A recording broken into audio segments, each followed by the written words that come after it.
மாண்புமிகு அமைச்சர் பல மாவட்டங்களுக்கு அதற்கு பிறகு தொடங்கிய சாலைகள் எல்லாம் ஆய்வு செய்து விரைவாக அந்த பணிகளை முடித்து விட்டார். விக்கிரவாண்டி கும்பகோணம் சாலை விரைவாக முடிக்க ஆவண செய்வார் என்பதை சாலை எப்போது போடப்படும் கேட்டுக்கொள்ளுங்க. தமிழக சட்டமன்றத்தில் தமிழக வாழ்வுரிமை கட்சித் தலைவர் வேல்முருகன் பேசும்போதே நீங்கள் குறிப்பிட்ட சாலை போட்டுத் தரப்படும் என கூறிவிட்டு அமைச்சர் ஏவா வேலுக்கு சபாநாயகர் பேச வாய்ப்பு கொடுத்ததால் வேல்முருகன் கடுப்பில் அமர்ந்து கொண்டார்.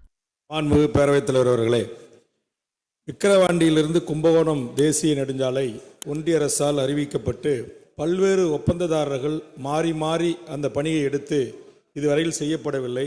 வடக்குத்து அருகே கம்மாவோட அருகே தொடர்ந்து விபத்து ஏற்பட்டு பல உயிர்கள் பலியாகிறது. வணிகர் சங்கங்கள் பொதுமக்கள் தொடர்ச்சியாக சாலை மறியலில் ஈடுபட்டு கடையடைப்பை நடத்தி வருகிறார்கள். சட்டமன்ற உறுப்பினர் என்ற முறையில் நானும் திரு சபா ராஜேந்திரன் அவர்களும் அவர்களை சமாளிக்கவே முடியவில்லை. மாண்புமிகு அமைச்சர் பல மாவட்டங்களுக்கு அதற்கு பிறகு தொடங்கிய சாலைகள் எல்லாம் ஆய்வு செய்து விரைவாக அந்த பணிகளை முடித்து விட்டார். விக்கிரவாண்டி கும்பகோணம் சாலை விரைவாக முடிக்க ஆவண செய்வார் என்பதை சாலை எப்போது போடப்படும் கேட்டுக்கொள்ளுங்க. மாண்புமிகு அமைச்சர். மாண்புமிகு பேரவைத் தலைவர்களே, நம்முடைய சட்டமன்ற உறுப்பினர் வேல்முருகன் குறிப்பிட்டது ரொம்ப நாட்களாக அந்த பணிகள் நடைபெற்று கொண்டிருக்கிறது.